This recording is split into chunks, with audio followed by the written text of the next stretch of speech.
Hi guys, Joe here from Lawn Solutions Australia. Welcome to episode 1 of our new video series on the key areas of lawn maintenance. Now when you think of grass, the first thing you probably think of is mowing. So today we're going to give you a brief rundown on the different types of mowers, how they cut your lawn differently, and then go through some key tips so you can get the perfect cut. Now most of us have a standard rotary lawnmower like this one. It has spinning blades rotating on a vertical axis under a cutting deck that can be adjusted up or down depending on the height we need to cut our lawn.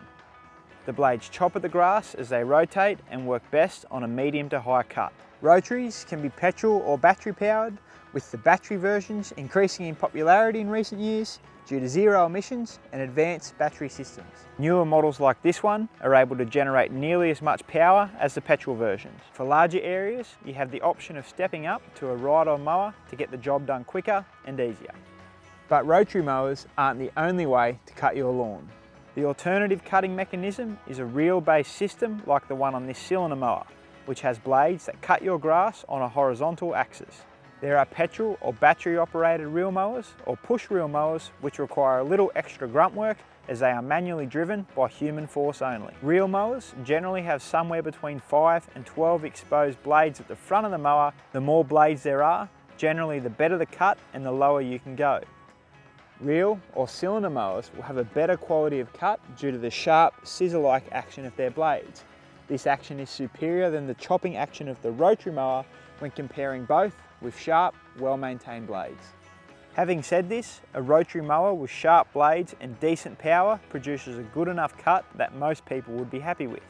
The versatility that rotary mowers have over large lawns with more debris will generally make them more practical for most homeowners. If you are someone who enjoys regular mowing and a fine-cut, well-manicured lawn, then a cylinder mower would be the go.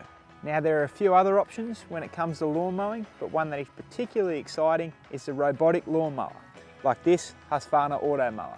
Generally, these machines have sharp blades that spin and cut your lawn in a random pattern before returning to a charging station. These machines are a great way to maintain a perfectly manicured lawn without the effort that is required with a traditional push mower.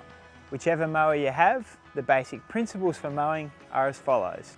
Mowing more regularly promotes good lateral growth and allows more of the sun's rays to get into the leaf of your lawn.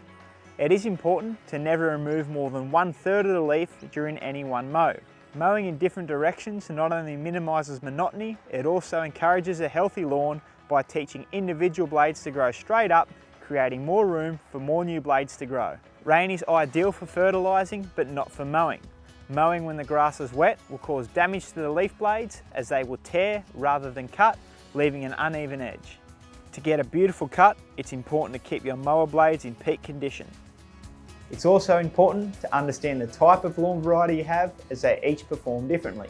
The height at which you can mow one variety may not be ideal for another. Above all else, it's important you respond to your lawn specifically, as different weather conditions and different lawn care programs can affect the height at which you can comfortably manage your lawn.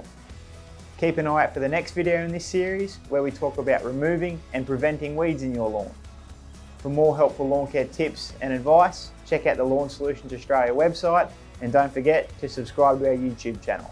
Thanks for tuning in to Lawn Solutions Australia and we hope to catch you next time.